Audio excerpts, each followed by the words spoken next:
Imagina estar frente a una puerta majestuosa, cargada de un misterio eterno. Dicen que detrás se encuentra el mayor tesoro, conocer verdaderamente a Dios. Muchos han intentado abrirla con diferentes llaves: la asistencia a la iglesia, la obediencia a los mandamientos, el conocimiento bíblico acumulado. Pero la cerradura no cede. ¿Y si te dijera que puedes pasar toda una vida usando esas llaves y aún así morir frente a esa puerta cerrada? ¿Y si el Dios que creías conocer sigue siendo un desconocido? Hace casi 2000 años, un apóstol que caminó junto a Jesús reveló el secreto. No hablaba de rumores ni de teorías. Él había visto, tocado y oído al Verbo hecho carne. Ese discípulo amado, Juan, escribió una carta que contiene la clave olvidada para entrar. Y ahora, la pregunta es inevitable. Cuando la puerta finalmente se abra, ¿estarás listo para cruzarla? Suscríbete y acompáñanos, porque la respuesta puede cambiar tu eternidad. La revelación inicial y la comunión en la luz. Para entender el secreto de Juan, debemos empezar donde él empieza. No con reglas, no con rituales, sino con una experiencia abrumadora, una revelación que cambió el curso de la historia humana para siempre. Escucha sus primeras palabras, no como un texto antiguo, sino como el testimonio tembloroso y apasionado de un testigo ocular.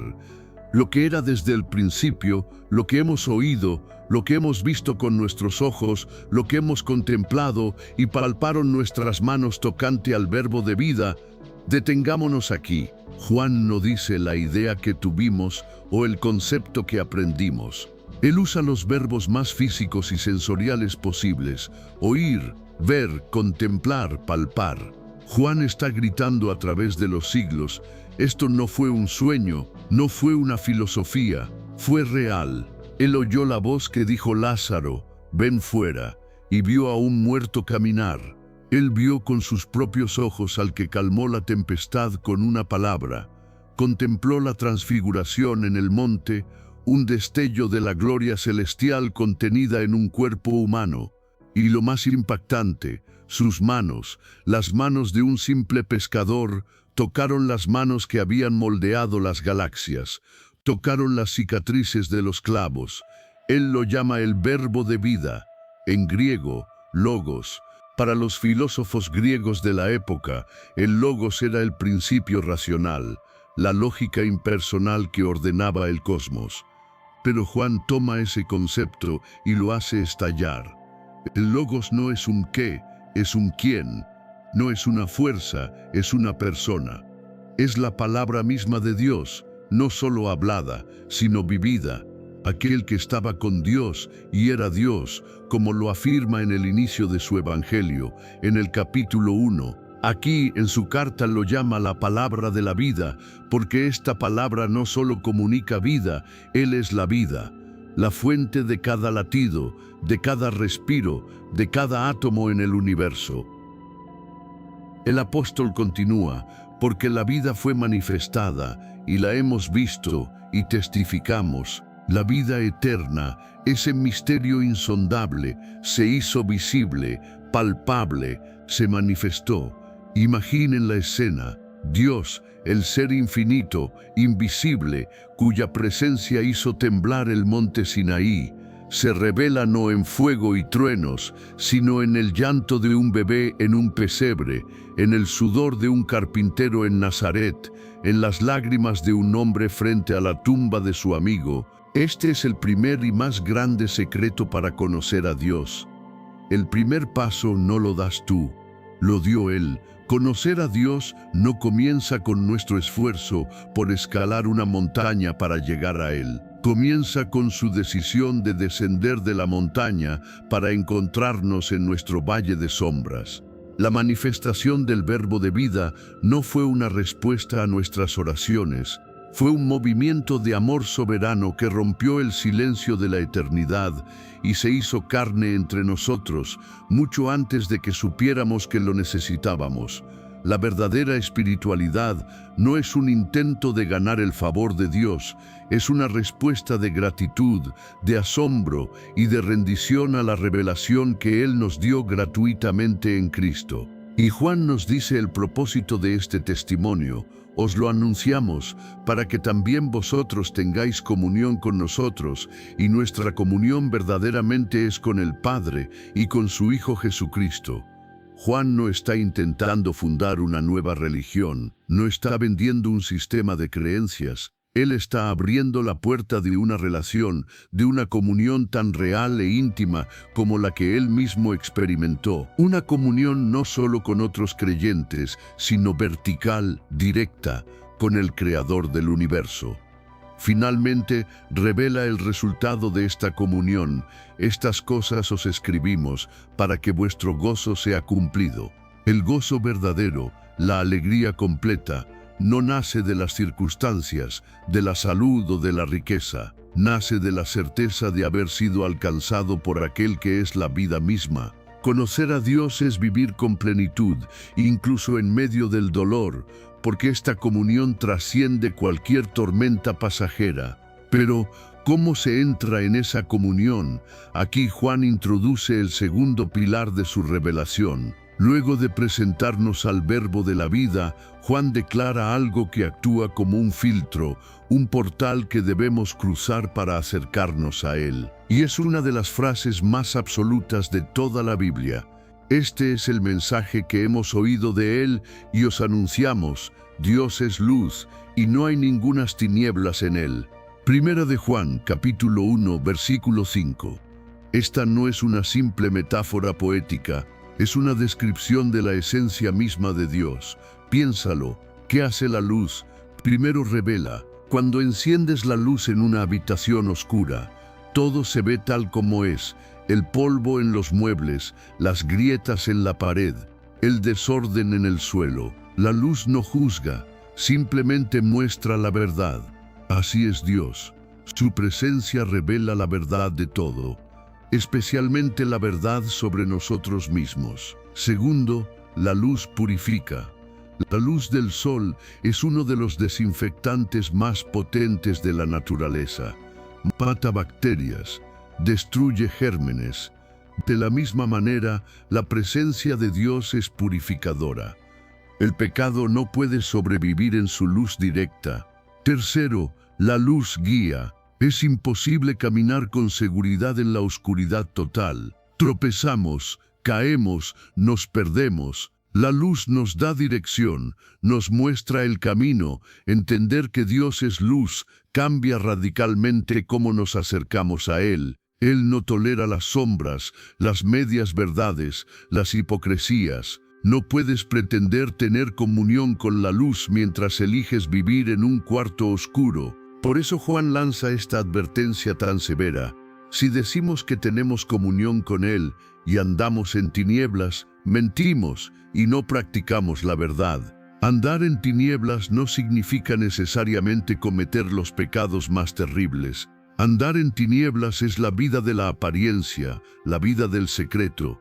Es sonreír en la iglesia el domingo mientras el corazón está lleno de amargura el lunes. Es levantar las manos en adoración mientras esas mismas manos manipulan o dañan a otros en secreto. Es la incoherencia entre el discurso piadoso y la práctica diaria. Juan no lo tolera. Esa duplicidad es el primer y más grande obstáculo para el verdadero conocimiento de Dios. La luz de Dios no solo revela quién es Él, expone sin piedad quiénes somos realmente. Y es en esa exposición dolorosa, en ese enfrentamiento con nuestra propia oscuridad, donde comienza el verdadero viaje espiritual. ¿Recuerdas la historia de Adán y Eva en el Génesis? Después de desobedecer, ¿qué fue lo primero que hicieron? Se escondieron, se cubrieron con hojas de higuera. Cuando oyeron la voz de Dios caminando en el huerto, corrieron a esconderse entre los árboles. Estaban andando en tinieblas, huyendo de la luz porque su pecado había sido expuesto. Pero aquí viene la parte más liberadora del mensaje de Juan. Él no nos deja avergonzados y expuestos en nuestra oscuridad. Nos muestra la salida. Escucha atentamente, pero si andamos en luz, como Él está en luz, tenemos comunión unos con otros, y la sangre de Jesucristo su Hijo nos limpia de todo pecado. Analicemos esto. No dice si somos perfectos, dice si andamos en luz. Andar en luz es la decisión de vivir una vida transparente. Es la disposición de traer nuestros pensamientos, nuestras luchas y nuestras caídas a la presencia de Dios sin máscaras. Es dejar de escondernos. Y cuando hacemos eso, ocurren dos cosas milagrosas. Primero, tenemos comunión unos con otros. La verdadera comunidad cristiana no se basa en pretender que todos somos perfectos. Se basa en la honestidad de nuestras luchas y en la gracia que nos ofrecemos mutuamente. Cuando dejas de fingir, te conectas de verdad.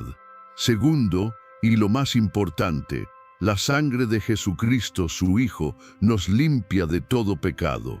La luz no solo expone la suciedad, también activa el agente limpiador. La sangre de Jesús no es un amuleto mágico.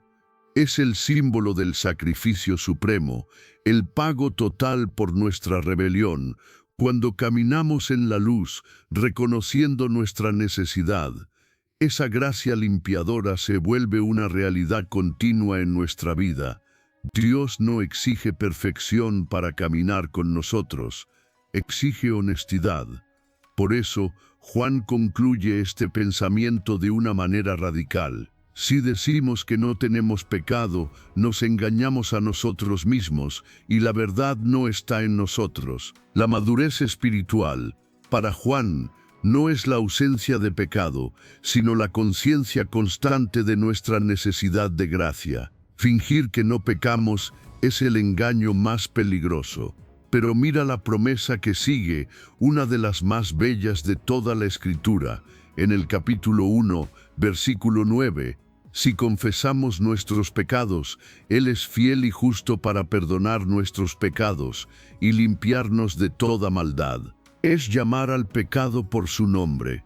Y cuando lo hacemos, Él no nos responde con ira, sino con fidelidad y justicia. Fiel a su promesa de perdonar, y justo porque el precio ya fue pagado en la cruz. Hay una belleza y un poder inmenso en reconocer nuestras fallas ante aquel que ya demostró su amor incondicional por nosotros.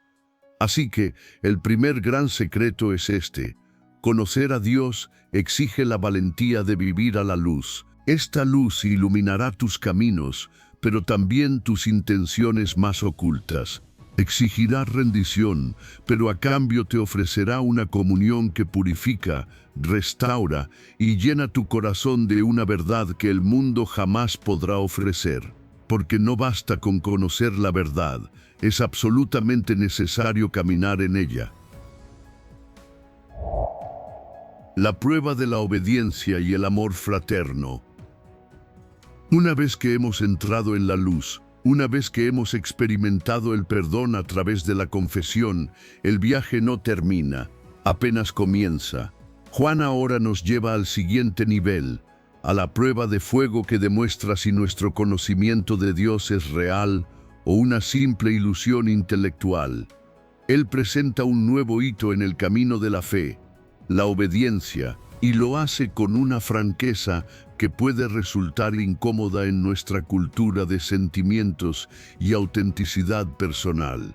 Escuchen esta declaración del capítulo 2, versículo 4, el que dice: «Yo le conozco y no guarda sus mandamientos, el tal es mentiroso y la verdad no está en él». ¡Qué palabras tan duras! Mentiroso. Juan no deja lugar a grises. Para él, la fe que no se traduce en acción es una farsa. Puedes tener toda la teología correcta, puedes hablar con elocuencia sobre la gracia, puedes sentir una profunda emoción durante la alabanza, pero si tu vida diaria es un patrón de desobediencia consciente a lo que sabes que Dios te pide, tu afirmación de conocerlo es, según el apóstol, una mentira. Pero debemos entender qué tipo de obediencia está pidiendo Juan.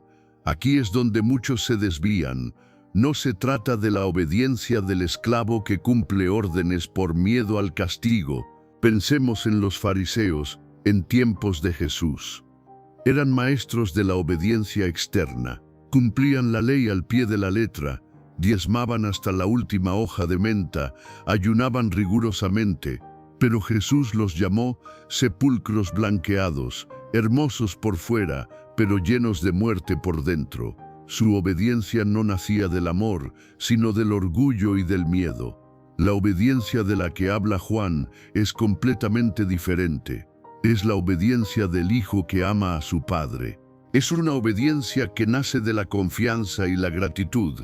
Juan nos muestra que los mandamientos de Dios no son cargas pesadas, no son reglas arbitrarias diseñadas para robarnos la alegría, son como las instrucciones del fabricante de un dispositivo complejo. Son revelaciones de su voluntad que, cuando las seguimos, nos conducen a la libertad y al funcionamiento óptimo para el cual fuimos creados. Piensa en la historia de Abraham. Dios le pide lo impensable, sacrificar a su único hijo, Isaac, el hijo de la promesa. Génesis capítulo 22. Desde una perspectiva puramente lógica, la orden era una locura. Contradecía la propia promesa de Dios de hacer de Isaac una gran nación. Un fariseo podría haber debatido la teología de la orden. Un legalista la habría cumplido con amargura, pero Abraham obedeció. ¿Por qué? Porque conocía a Dios, conocía su carácter. Su obediencia no fue ciega, fue una respuesta de confianza absoluta, un reconocimiento de que, aunque no entendiera el cómo, confiaba en el quién. Sabía que el Dios que le pedía esto era el mismo Dios que podía levantar a los muertos. Su obediencia fue un acto de amor y fe. Cada paso de obediencia que damos en nuestra vida es una respuesta de confianza. Cuando perdonamos a quien nos ofendió, estamos diciendo: Dios, confío en que tu justicia es mejor que mi venganza. Cuando somos honestos en nuestras finanzas, estamos diciendo: Dios, confío en que tú eres mi proveedor, no mi astucia. Cuando elegimos la pureza en un mundo que celebra la indulgencia, estamos diciendo: Dios, confío en que tu diseño para la vida es mejor que mis impulsos pasajeros. Por eso la obediencia no es la causa de nuestra salvación. Jamás. Somos salvos por gracia, pero la obediencia es la evidencia inconfundible de nuestra salvación. Quien conoce verdaderamente a Dios, naturalmente desea agradarle. No por obligación, sino por amor. Y esta práctica de la obediencia tiene un efecto transformador en nuestro carácter. Juan continúa en el versículo 5, pero el que guarda su palabra, en este verdaderamente el amor de Dios se ha perfeccionado. El conocimiento de Dios no es estático, no es un diploma que se cuelga en la pared, es relacional y transformador. A medida que obedecemos, somos moldeados, cincelados, a la imagen de Cristo. Practicar los mandamientos no nos convierte en religiosos fríos, sino en hijos que cada día se parecen más a su Padre Celestial. Pero la prueba no termina ahí. Juan sabe que es fácil afirmar que amamos a un Dios invisible. Por eso, inmediatamente, conecta esa obediencia a Dios con algo muy visible y concreto: el amor a los demás. La obediencia a Dios se manifiesta horizontalmente. Aquí es donde Juan introduce el criterio final, el que no admite autoengaño, el amor fraterno. Escucha esta advertencia del capítulo 2, versículo 9. El que dice que está en la luz y aborrece a su hermano, está todavía en tinieblas. Una vez más, Juan nos suaviza el golpe. Aborrecer aquí no significa solo un odio violento. En el lenguaje bíblico puede significar indiferencia, guardar rencor, negarse a perdonar, tratar a alguien con desprecio, chismear a sus espaldas, todo lo que se opone al amor activo. Juan está diciendo que tu relación vertical con Dios se mide por la calidad de tus relaciones horizontales con las personas. El amor al prójimo no es una sugerencia moral, no es un extra para los cristianos superespirituales. Es la consecuencia inevitable de un corazón que ha sido regenerado por la luz de Cristo. No puedes decir que has tenido un encuentro con el Dios que es amor y luego vivir una vida de amargura y resentimiento hacia tu hermano. Es una contradicción teológica y existencial. Pensemos en la parábola del buen samaritano, en Lucas capítulo 10. Un experto en la ley, un hombre de gran conocimiento religioso, le pregunta a Jesús: ¿y quién es mi prójimo? Jesús responde con una historia. Un hombre es asaltado y dejado medio muerto en el camino. Pasa un sacerdote, un líder religioso, lo ve y cruza al otro lado. Pasa un levita, un asistente del templo, hace lo mismo. Ambos conocían la ley, ambos servían en el templo, pero no tenían amor. Su religión era una cáscara vacía. Luego pasa un samaritano, un hombre despreciado por los judíos, un hereje a sus ojos. Pero él ve al hombre herido y su corazón se conmueve. Venda sus heridas, lo sube a su cabalgadura, lo lleva a un mesón y paga por su cuidado. Jesús pregunta: ¿quién de estos tres te parece que fue el prójimo del que cayó en manos de los ladrones? La respuesta era obvia: el que practicó la misericordia. El amor no es un sentimiento, es una acción. El amor del que habla Juan, la palabra griega ágape, no es una emoción superficial, no es el cariño que sentimos por nuestros amigos. Es un amor sacrificial, una decisión de buscar el bien del otro, incluso a costa de uno mismo. Exige entrega, perdón 70 veces 7, paciencia cuando nos irritan y una disposición a servir sin esperar nada a cambio. Y este amor tiene un beneficio protector. Juan dice: el que ama a su hermano permanece en la luz y en él no hay tropiezo. El amor fraterno se convierte en una especie de barandilla espiritual que nos protege de caer. Cuando el amor está presente, hay claridad, hay empatía, hay una sensibilidad que nos impide tomar acciones que causarían división o escándalo. El amor ilumina no solo nuestro camino, sino también nuestra conciencia. Por el contrario, el que aborrece a su hermano está en tinieblas y anda en tinieblas y no sabe a dónde va, porque las tinieblas le han cegado los ojos. ¡Qué imagen tan perturbadora! El odio, el rencor, la indiferencia son como una venda en los ojos espirituales. Puedes estar caminando directamente hacia un precipicio y no darte cuenta. No importa cuántos rituales cumplas, si no amas, estás espiritualmente ciego y desconectado de la luz. Este es el verdadero examen. No se trata de amar a los que nos aman. Jesús dijo que hasta los paganos hacen eso. El verdadero examen es amar a quien piensa diferente, a quien nos ha fallado, a quien nos ha decepcionado. Ese amor no es el resultado de la afinidad humana, es el fruto sobrenatural del Espíritu de Dios actuando en nosotros. Por eso, el amor no es solo una evidencia de la fe, es un instrumento de crecimiento.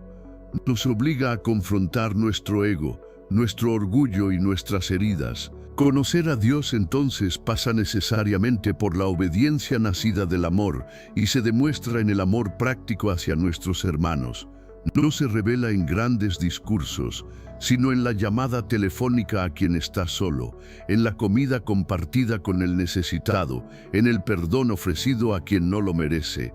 Cuando el amor se hace visible en estos pequeños detalles, la luz de Dios se manifiesta en la convivencia humana de una manera innegable. La batalla espiritual, el mundo, el anticristo y la unción. Ahora que Juan ha establecido los fundamentos de la comunión, andar en la luz, la obediencia y el amor fraterno, nos introduce en el campo de batalla.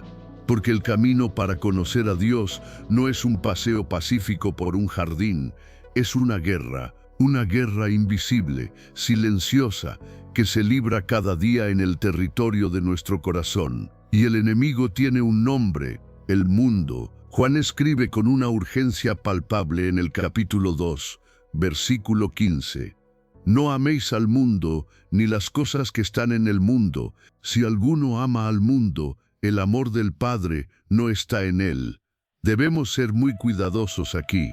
Cuando Juan habla del mundo, en griego cosmos, no se refiere al planeta Tierra, a la belleza de la creación, ni a las personas que viven en él. Dios amó tanto al mundo que dio a su Hijo por él. El mundo del que habla Juan es un sistema espiritual. Es una estructura de valores, una filosofía de vida, una mentalidad que está en rebelión directa contra Dios. Es un sistema corrupto gobernado por el enemigo que busca seducirnos y apartarnos de nuestra lealtad al Padre. Este mundo es sutil, no siempre se presenta con cuernos y tridente, a menudo se viste con trajes de éxito, popularidad y autorrealización. Ofrece valores y deseos que compiten directamente por el trono de nuestro corazón. Juan resume esta influencia maligna en 3 frentes de batalla específicos.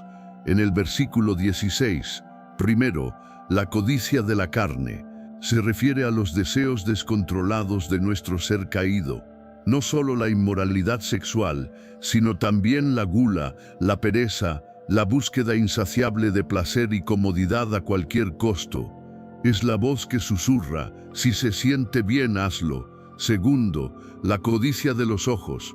Esta es la fascinación por lo externo, por las apariencias. Es el materialismo, el deseo de poseer lo que vemos, ya sean riquezas, un estatus social, el cuerpo perfecto o la admiración de los demás. Es la cultura de la imagen, la ostentación y la comparación constante que se ve tan claramente en las redes sociales. Es la voz que dice, lo que tienes define quién eres. Tercero, la soberbia de la vida. En algunas traducciones, la vanagloria de la vida. Este es el orgullo, la raíz de todo pecado. Es la necesidad de ser reconocido, de ser el centro de atención, de construir nuestro propio reino en lugar del de Dios. Es la autosuficiencia que declara, no necesito a nadie, ni siquiera a Dios. Estos 3 impulsos, placer, posesiones y prestigio, son el ADN del sistema del mundo. Y Juan es categórico, no provienen del Padre. Son productos de un sistema que busca satisfacer el yo en lugar de glorificar a Dios. Esta batalla no es externa, se libra dentro de nosotros cada día. Cuando eliges entre la honestidad y una pequeña mentira para obtener una ventaja, estás en el campo de batalla. Cuando decides cómo gastar tu tiempo y tu dinero, si en ti mismo o en los demás, estás en el campo de batalla. Cuando eliges perdonar o guardar rencor, estás en el campo de batalla. El amor al mundo es peligroso porque actúa como un anestésico espiritual. Anestesia la conciencia, oscurece el discernimiento y hace que los valores del reino de Dios, humildad, servicio, sacrificio, parezcan irrelevantes o incluso tontos. Aquel que se entrega a los encantos de este sistema, poco a poco pierde la claridad de la luz. Pero, como siempre, Juan no nos deja en la desesperación del conflicto, nos da la clave para la victoria. Escucha el versículo 17. Y el mundo pasa, y sus deseos, pero el que hace la voluntad de Dios permanece para siempre. Aquí está el antídoto contra la seducción del mundo, la perspectiva de la eternidad.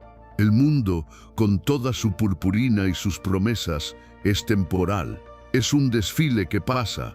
La moda, la fama, la riqueza, todo se desvanece. Quien tiene los ojos fijos en lo que es eterno, no se deja deslumbrar por lo que es transitorio. El secreto para vencer al mundo no reside en la fuerza de voluntad sobrehumana, sino en cultivar una pasión mayor, el amor al Padre. No puedes simplemente dejar de amar al mundo, tienes que empezar a amar a Dios con más intensidad. El corazón siempre amará algo. La pregunta es ¿qué? Esta batalla revela a quién pertenecemos realmente. El apego al mundo denuncia un corazón dividido, pero la renuncia consciente a sus placeres efímeros revela un alma sedienta de Dios. Conocer a Dios en este contexto exige la valentía de decir no a las ilusiones del mundo y la humildad de decir sí a la verdad que libera. Pero la guerra espiritual tiene otro frente. El enemigo no solo ataca desde afuera con la seducción del mundo, también ataca desde adentro con la infiltración del engaño. Y aquí, la carta de Juan, que hasta ahora era pastoral, adquiere un tono de alerta máxima al introducir una figura siniestra, el anticristo. Él escribe en el capítulo 2, versículo 18, «Hijitos, ya es el último tiempo, y según vosotros oísteis que el anticristo viene, así ahora han surgido muchos anticristos. Por esto conocemos que es el último tiempo». La palabra anticristo evoca imágenes apocalípticas de un dictador mundial. Y aunque la Biblia habla de una figura final, Juan usa el término de una manera más amplia. El espíritu del anticristo no se limita a una sola persona. Incluye a cualquier persona, sistema o ideología que se opone a Cristo. Y la palabra anti en griego no solo significa en contra de, sino también en lugar de. El anticristo es todo aquello que intenta suplantar a Cristo, que ofrece una salvación alternativa, una verdad diferente. Y aquí viene la advertencia más dolorosa de Juan. Estos engañadores no siempre vienen de fuera. Versículo 19. Salieron de nosotros, pero no eran de nosotros, porque si hubiesen sido de nosotros, habrían permanecido con nosotros. ¡Qué tragedia! Estos falsos maestros surgieron del propio medio cristiano. Estuvieron en las reuniones, cantaron los mismos himnos, hablaron el mismo lenguaje espiritual, pero su fe no era genuina. Eran lobos con piel de oveja. Esto revela el fenómeno de la apostasía. Aquellos que parecen caminar con Dios, pero que finalmente abandonan la fe verdadera, demostrando que su comunión nunca fue auténtica. Este alejamiento es una prueba constante de la tensión entre la verdad y el engaño dentro de la propia iglesia. Pero ¿cómo podemos protegernos? ¿Cómo podemos discernir la verdad en medio de la confusión? Juan nos da la respuesta, y es un recurso poderoso y personal. Versículos 20 y 27. Pero vosotros tenéis la unción del Santo, y conocéis todas las cosas. La unción que vosotros recibisteis de Él permanece en vosotros, y no tenéis necesidad de que nadie os enseñe. ¿Qué es esta unción? No es una experiencia mística reservada para unos pocos. La unción es la presencia del Espíritu Santo habitando en cada verdadero creyente. Desde el día de Pentecostés, narrado en el libro de los Hechos capítulo 2. El Espíritu Santo fue derramado para ser nuestro maestro interior, nuestro guía, nuestro consolador. Esto no significa que debamos despreciar a los maestros y pastores humanos. Dios los ha puesto en la iglesia para equiparnos. Pero significa que el criterio final de la verdad no es un predicador famoso o un autor de bestsellers. El criterio final es el Espíritu Santo que reside en ti, que testifica en tu espíritu y confirma la verdad de la palabra de Dios. Él es tu sistema inmunológico espiritual. Él te da un sentido interior, una alarma que suena cuando algo no está bien, cuando una enseñanza, por más elocuente que sea, se desvía de la verdad sobre Cristo. ¿Y cuál es la mentira central del espíritu del anticristo? Juan la define con precisión quirúrgica. ¿Quién es el mentiroso, sino el que niega que Jesús es el Cristo? Y añade, todo aquel que niega al Hijo, tampoco tiene al Padre. La característica principal del engaño del anticristo, en todas sus formas, es siempre atacar la persona y la obra de Jesucristo. Puede hacerlo negando su divinidad, diciendo que fue solo un buen maestro. Puede hacerlo negando su humanidad, como hacían los gnósticos en tiempos de Juan. Puede hacerlo distorsionando su obra en la cruz, diciendo que necesitamos añadir nuestras propias obras para ser salvos.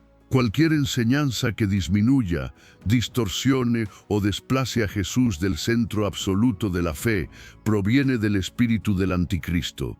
Por lo tanto, conocer a Dios implica una vigilancia doctrinal y un celo por la verdad. El amor y la gracia no anulan la necesidad de firmeza teológica. En un tiempo de tantas voces confusas, de un supermercado espiritual, donde cada uno elige lo que le gusta, es esencial mantener los ojos fijos en aquel que es el camino, la verdad y la vida. Permanecer en Cristo, guiados por la unción del Espíritu Santo, es el único escudo seguro contra el error. Es la clave para mantener una comunión inquebrantable con el Dios vivo en medio de la batalla espiritual. La identidad de los hijos de Dios y la lucha contra el pecado. Después de habernos guiado por el campo de batalla espiritual, Juan ahora cambia el enfoque. Nos lleva desde el fragor del combate hasta la sala del trono del Rey para recordarnos quiénes somos. Si vamos a luchar, debemos hacerlo con la confianza que proviene de conocer nuestra verdadera identidad. Y aquí, el apóstol eleva su lenguaje a un nivel sublime, casi sin aliento por la maravilla que está a punto de declarar. Escuchen el inicio del capítulo 3. Mirad cuál amor nos ha dado el Padre, para que seamos llamados hijos de Dios. Deténganse en esa palabra, mirad. Es una invitación a contemplar, a maravillarse. Juan nos está pidiendo que dejemos de hacer lo que estamos haciendo y que fijemos nuestra atención en la realidad más asombrosa del universo. No somos simplemente criaturas de Dios, como los ángeles o los animales. No somos simplemente siervos perdonados. Por un acto de amor incomprensible, hemos sido adoptados en su familia, llevamos su apellido, somos llamados hijos de Dios. Esta no es una metáfora bonita, es una realidad ontológica. Significa que, a través de un nuevo nacimiento por el Espíritu, nuestra naturaleza misma ha sido cambiada. La semilla de Dios, como dirá Juan más adelante, ha sido plantada en nosotros. Esto es más que un título, es una nueva condición de existencia, con implicaciones profundas para nuestro carácter y nuestro comportamiento. Pensemos en la parábola del hijo pródigo, en Lucas capítulo 15. El hijo menor se va de casa y malgasta su herencia. Cuando toca fondo, decide volver, pero con la mentalidad de un siervo. Planea decir: Padre, he pecado, hazme como a uno de tus jornaleros. Pero mientras todavía está lejos, su padre lo ve, corre hacia él, lo abraza y lo besa. No le da un uniforme de siervo, le pone el mejor vestido, un anillo en el dedo y sandalias en los pies. Lo restaura a su posición de hijo. Esa es una imagen de lo que Dios ha hecho por nosotros. Nos ha restaurado a la filiación. Esta nueva identidad crea inevitablemente un contraste con el mundo que nos rodea. Por eso Juan añade: por esto el mundo no nos conoce, porque no le conoció a Él. El cristiano auténtico, el verdadero Hijo de Dios, siempre será un poco extraño para el sistema del mundo. Sus valores son diferentes, su fuente de alegría es diferente, su esperanza es diferente. No debemos sorprendernos si el mundo no nos entiende o incluso nos rechaza. ¿Cómo podrían reconocer al Hijo si no reconocieron al Padre? Y esta identidad nos da una esperanza gloriosa. Amados, ahora somos hijos de Dios y aún no se ha manifestado lo que hemos de ser, pero sabemos que cuando Él se manifieste, seremos semejantes a Él, porque le veremos tal como Él es. Un día, esta transformación que ha comenzado en nosotros será completada. Seremos plenamente como Cristo. Y esta esperanza no es pasiva, es un agente purificador en el presente. Versículo 3. Y todo aquel que tiene esta esperanza en Él se purifica a sí mismo, así como Él es puro. La santidad, entonces, no es un esfuerzo desesperado por ganar el favor de Dios para convertirnos en sus hijos. La santidad es la respuesta gozosa y natural a la realidad de que ya somos sus hijos. Intentamos vivir de una manera pura, no para ganar su amor, sino porque ya lo tenemos y queremos reflejar el carácter de nuestro Padre. Es una cuestión de ADN familiar. Pero Juan, siempre práctico y directo, inmediatamente contrasta esta gloriosa identidad con la realidad oscura que la amenaza, el pecado. Él no quiere que sus lectores caigan en una falsa seguridad. Si la santidad es la evidencia de la filiación, la práctica continua del pecado es la evidencia de lo contrario. Él escribe: todo aquel que comete pecado infringe también la ley, pues el pecado es infracción de la ley. Y luego, todo aquel que es nacido de Dios no practica el pecado, porque la simiente de Dios permanece en él y no puede pecar, porque es nacido de Dios. Estas afirmaciones, especialmente la última, han causado mucha confusión. Significa que un cristiano nunca más peca. Si es así, todos estamos en problemas, porque el mismo Juan ya dijo en el capítulo 1 que, si decimos que no tenemos pecado, nos engañamos a nosotros mismos. La clave está en la palabra practica. El verbo griego está en tiempo presente continuo, lo que implica una acción habitual, un estilo de vida. Juan no está hablando de tropiezos ocasionales, de caídas inesperadas de las que nos arrepentimos. Está hablando de vivir en pecado, de instalarse cómodamente en la desobediencia, sin lucha, sin arrepentimiento, sin sentir la tensión. El verdadero Hijo de Dios, aquel en quien la semilla divina ha sido plantada, no puede vivir así. La nueva naturaleza que ha recibido de Dios está en conflicto directo con la vieja naturaleza pecaminosa. El pecado ya no se siente normal, incomoda, duele, constriñe el espíritu. Un verdadero cristiano puede caer en el barro, pero no se revolcará en él como un cerdo. Se levantará, se limpiará, confesará y seguirá adelante. La dirección general de su vida es hacia la santidad, aunque el camino esté lleno de tropiezos. El pecado, cuando se le permite convertirse en un estilo de vida, se convierte en un velo que oscurece nuestra percepción de Dios. Por eso Juan dice que la persona que vive así no le ha visto ni le ha conocido. Es una declaración pesada, pero ilumina la realidad espiritual de muchos que afirman tener fe, pero viven en una contradicción flagrante con la santidad de Dios. La intimidad con el Padre no puede coexistir con una amistad con la transgresión. Jesús no vino solo a perdonar nuestros pecados. Juan nos recuerda que Él se manifestó para deshacer las obras del diablo. La cruz no fue solo un acto de reconciliación, fue un acto de liberación. Nos liberó del poder reinante del pecado. Juan lleva esta distinción a su conclusión lógica y confrontadora. En esto se manifiestan los hijos de Dios y los hijos del diablo. Todo aquel que no hace justicia y que no ama a su hermano no es de Dios. No hay una tercera categoría, no hay una zona neutral. Nuestra identidad espiritual se revela en los frutos visibles de nuestra vida.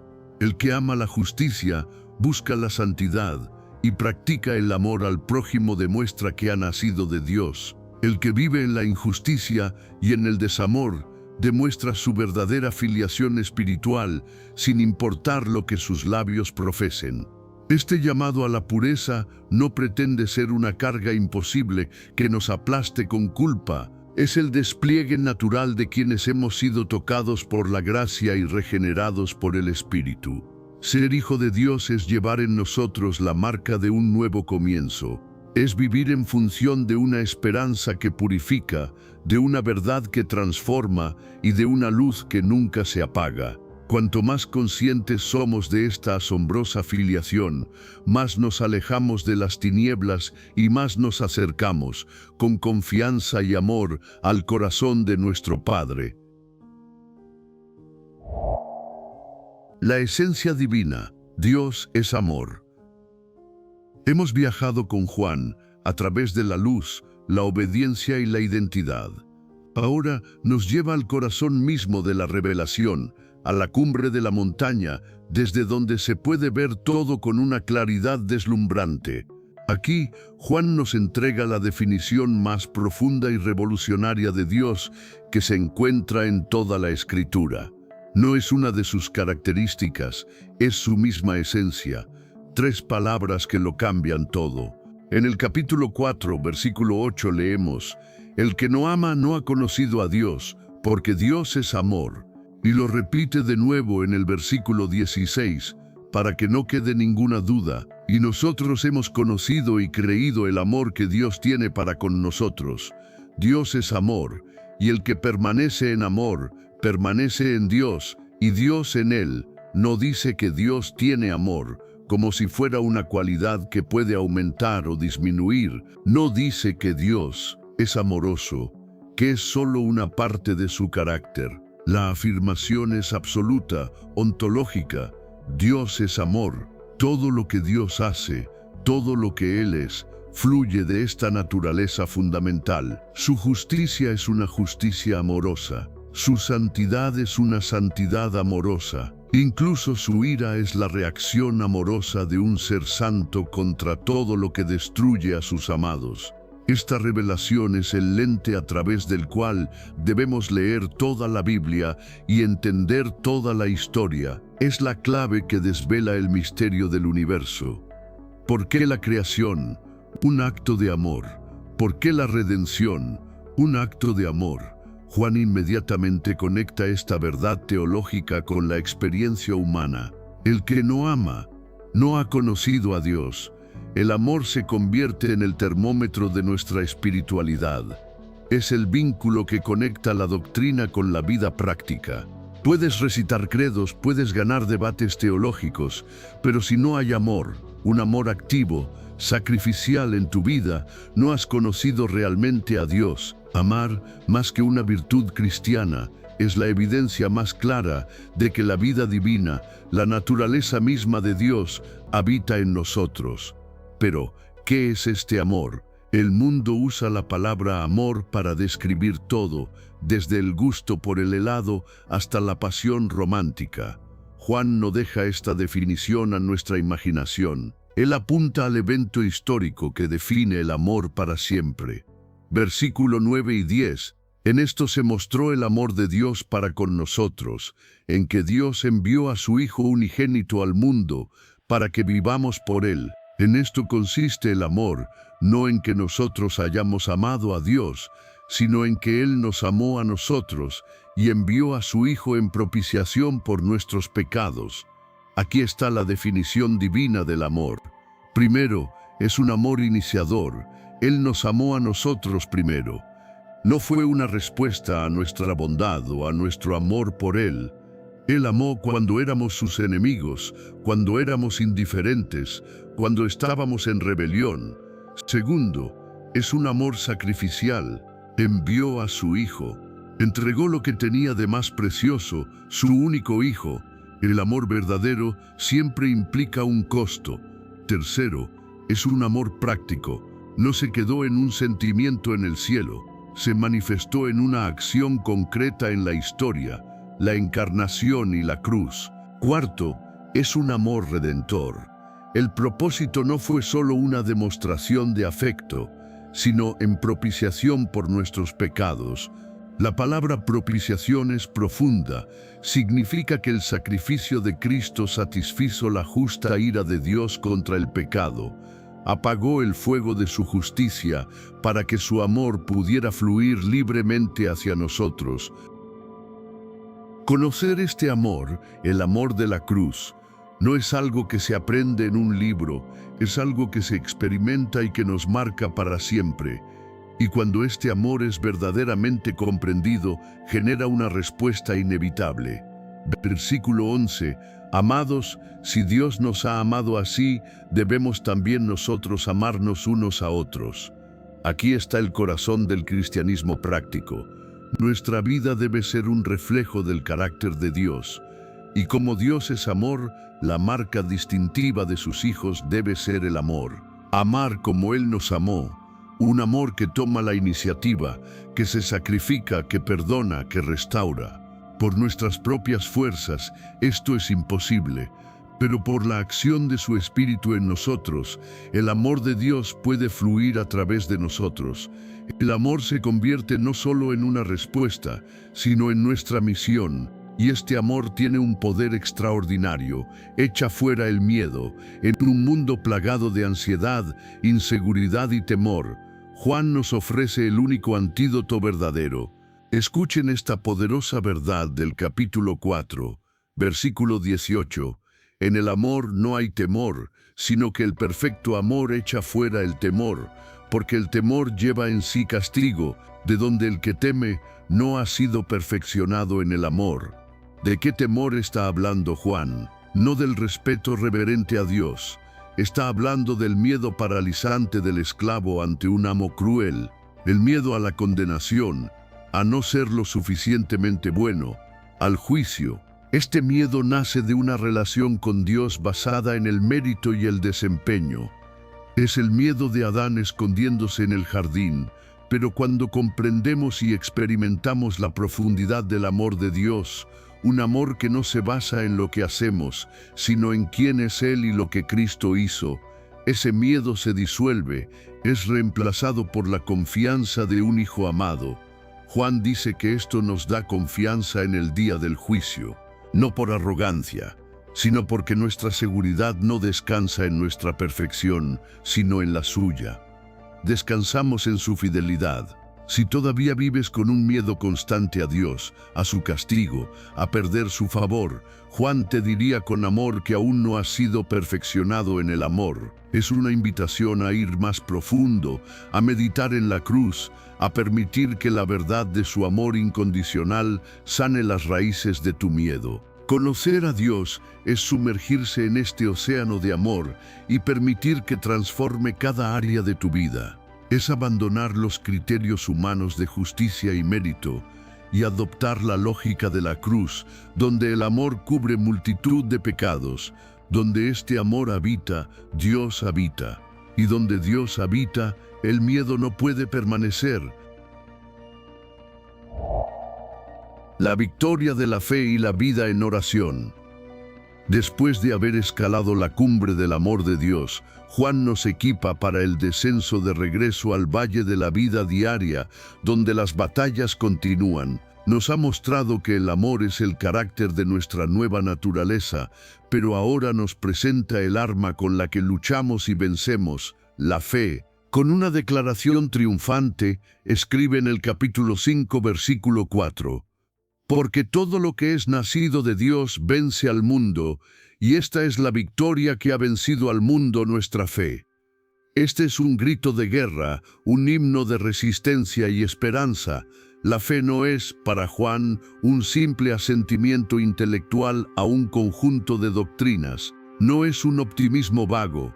La fe es una fuerza viva, dinámica, un poder operativo que nos conecta con la realidad del reino de Dios y nos capacita para superar la opresión del sistema del mundo. Recordemos lo que es el mundo, ese sistema de valores basado en la codicia, el orgullo y el engaño. Vencer al mundo no significa escapar físicamente de él y vivir en un monasterio. Significa vivir en medio de él sin someterse a su lógica, sin ser moldeado por sus presiones. El que ha nacido de Dios tiene una nueva naturaleza que resiste. Como el aceite resiste al agua, los valores distorsionados que lo rodean. Pensemos en la historia de David y Goliat, en el primer libro de Samuel, capítulo 17. Todo el ejército de Israel estaba paralizado por el miedo ante el gigante filisteo. Veían la situación con los ojos del mundo, un guerrero enorme contra un ejército temeroso. Su lógica era la del poder físico, pero David, un joven pastor, vio la misma situación con los ojos de la fe. No vio a un gigante desafiando a Israel, vio a un filisteo incircunciso desafiando a los escuadrones del Dios viviente. Su fe lo conectaba con una realidad superior, y esa fe le dio la victoria. Eso es lo que hace la fe. Nos permite ver las circunstancias de la vida no desde la perspectiva limitada de la tierra, sino desde la perspectiva ilimitada del cielo. ¿Y cuál es el núcleo de esta fe victoriosa? Juan lo define en el versículo 5. ¿Quién es el que vence al mundo, sino el que cree que Jesús es el Hijo de Dios? La fe que vence no es una fe genérica en algo superior. Es una fe específica y centrada en la persona de Jesucristo. Creer que Jesús es el Hijo de Dios no es solo aceptar un hecho histórico, es una confianza profunda y personal que transforma toda nuestra perspectiva. Es creer que Él es quien dijo ser, el Rey soberano del universo, y que hizo lo que dijo que haría, vencer al pecado, a la muerte y al diablo. Esta confianza redefine lo que significa la victoria. La victoria no es tener una vida sin problemas. La victoria es permanecer fiel a Dios en medio de los problemas. Es importante notar que Juan no dice que la fe evita las luchas, dice que la fe vence en las luchas. La vida cristiana auténtica está marcada por combates diarios, pero la fe nos sostiene. Es el ancla del alma en medio de la tormenta. Fija nuestros ojos en la eternidad y nos sostiene con una certeza que el mundo no puede comprender ni destruir. Para fortalecer esta fe, Juan presenta un testimonio triple, una base sólida que autentica la identidad de Jesús. Versículo 8. Y tres son los que dan testimonio en la tierra, el espíritu, el agua y la sangre, y estos tres concuerdan. ¿Qué significa esto? El espíritu es el testimonio interno y divino. Es el Espíritu Santo que, como ya vimos, confirma en nuestro corazón que Jesús es el Señor. El agua probablemente se refiere al bautismo de Jesús. En ese momento registrado en los Evangelios, los cielos se abrieron y la voz del Padre declaró: «Este es mi Hijo amado, en quien tengo complacencia». Fue el testimonio público del Padre. La sangre habla inequívocamente de la cruz, del sacrificio redentor, donde se derramó su sangre para el perdón de los pecados. Es el testimonio de su obra salvadora. El Espíritu, el agua y la sangre, el testimonio interno del Espíritu, el testimonio externo del Padre en el bautismo y el testimonio histórico de la cruz, todos concuerdan en un solo punto: Jesús es el Hijo de Dios, el Salvador. Nuestra fe no se basa en sentimientos pasajeros o en suposiciones, está fundamentada en un testimonio objetivo, coherente y sellado por Dios mismo. Conocer a Dios exige creer en este testimonio, y esta fe victoriosa se expresa y se nutre en la práctica de la oración. Juan cierra su carta con una de las promesas más preciosas sobre la oración. Capítulo 5, versículo 14. Y esta es la confianza que tenemos en Él, que si pedimos alguna cosa conforme a su voluntad, Él nos oye. La oración, para Juan, no es una lista de deseos enviada a un poder cósmico, es la expresión de una confianza íntima y segura. Es la conversación de un hijo con su padre amoroso. La clave, por supuesto, es conforme a su voluntad. La verdadera fe no busca doblar la voluntad de Dios para que se ajuste a la nuestra. Busca alinear nuestra voluntad con la suya.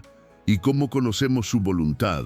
A través de su palabra, la Biblia, y la guía de su Espíritu. Cuanto más conocemos a Dios, más nuestros deseos comienzan a parecerse a los suyos. Y cuando oramos desde ese lugar de alineación, podemos tener la confianza absoluta de que Él no solo nos oye, sino que nos responde. Esta confianza nos da la audacia de interceder por otros. Juan anima a orar por los hermanos que pecan. Esto muestra el poder restaurador de la oración dentro de la comunidad. El clamor de un justo, guiado por la voluntad de Dios, puede ser un instrumento de sanidad, liberación y un nuevo comienzo en la vida de otra persona. Sin embargo, Juan introduce una advertencia difícil y sobria. Habla de un pecado de muerte, por el cual no anima a orar. ¿Qué es esto? A lo largo de la historia se ha debatido mucho, pero en el contexto de la carta probablemente se refiere a un rechazo final, consciente y persistente de Cristo, no una caída moral, sino una apostasía deliberada, un endurecimiento del corazón que rechaza la gracia de manera definitiva, similar a la blasfemia contra el Espíritu Santo, de la que habló Jesús en Mateo, capítulo 12. Juan no escribe esto para que vivamos con miedo, sino con discernimiento. Nos llama a una madurez espiritual que sabe cuándo confrontar, cuándo interceder y cuándo confiar en la soberanía de un Dios que conoce los corazones. La vida de fe es una vida de victoria y de oración. Es conocer a Dios como un Rey victorioso y como un Padre que escucha. Es orar no por hábito, sino por intimidad. Es saber que cada palabra sincera, cada súplica humilde, encuentra eco en el trono de la gracia. La oración que nace de un corazón rendido a la voluntad del Padre lleva en sí el poder de transformar realidades. La advertencia final: guardaos de los ídolos. Llegamos al final de la carta. Juan ha construido un magnífico edificio de verdad sobre la comunión, la luz, la obediencia, el amor, la identidad, la fe y la oración. Esperaríamos una conclusión poética, un resumen grandilocuente. Pero el apóstol, con la sabiduría de un anciano pastor que conoce las debilidades del corazón humano, finaliza con una advertencia breve, directa y sorprendentemente práctica. Sus últimas palabras, en el capítulo 5, versículo 21, son: «Hijitos, guardaos de los ídolos». Después de tanta teología profunda, termina con una advertencia que suena tan simple, casi del Antiguo Testamento. Precisamente porque Juan sabe que el mayor peligro para todo lo que ha enseñado, el enemigo más sutil de la comunión con Dios, es la idolatría. Cuando oímos la palabra ídolo, pensamos en estatuas de piedra o madera, en rituales paganos de la antigüedad. Pero la idolatría es mucho más sutil y mucho más moderna. Un ídolo es cualquier cosa que ocupa el lugar de Dios en nuestro corazón. Es cualquier cosa, por buena que sea, a la que le damos nuestro afecto supremo, nuestra confianza última y nuestra obediencia fundamental. Un ídolo puede ser nuestra carrera, cuando nuestro sentido de identidad y valía depende de nuestro éxito profesional. El trabajo se ha convertido en un ídolo. Un ídolo puede ser nuestra familia, cuando el bienestar o la felicidad de nuestros hijos o cónyuge es más importante que la voluntad de Dios. Hemos creado un ídolo. Un ídolo puede ser la seguridad financiera. Cuando la cantidad de dinero en nuestra cuenta bancaria determina nuestro nivel de paz, el dinero es nuestro ídolo. Un ídolo puede ser el reconocimiento y la aprobación de los demás. Cuando vivimos para los me gusta, para los aplausos, para la opinión de la gente, hemos hecho de la popularidad un ídolo. Incluso conceptos buenos, como la nación, la ideología política o hasta una doctrina teológica, pueden convertirse en ídolos cuando los defendemos con más pasión que al mismo Cristo. El ídolo es aquello a lo que nuestro corazón acude en busca de seguridad, significado y satisfacción. Es nuestro Salvador funcional. Y el corazón humano, como dijo el reformador Juan Calvino, es una fábrica de ídolos. Siempre estamos creando nuevos objetos de adoración. Juan sabe que incluso entre aquellos que profesan la fe, el corazón puede inclinarse sutilmente hacia lo falso. Por eso su última exhortación es un llamado a la vigilancia interior constante. A lo largo de toda la carta, ha hablado de comunión, de verdad, de amor. Terminar con una alerta contra los ídolos demuestra que el mayor enemigo del conocimiento de Dios es aquello que desvía nuestro enfoque, que divide nuestra lealtad. Un corazón dividido no puede permanecer en la luz. La idolatría contamina la fe, distorsiona la imagen que tenemos de Dios y nos impide experimentar la plenitud de la vida que Él ofrece. Guardaos de los ídolos es una postura activa, no es pasiva. Requiere un autoexamen honesto y continuo. Requiere que nos preguntemos constantemente: ¿qué es lo que más temo perder? ¿En qué pienso cuando mi mente está libre? ¿Dónde busco mi consuelo cuando estoy herido o estresado? ¿En qué o en quién confío más que en Dios para mi futuro? Las respuestas a estas preguntas a menudo revelan los ídolos ocultos en el santuario de nuestro corazón.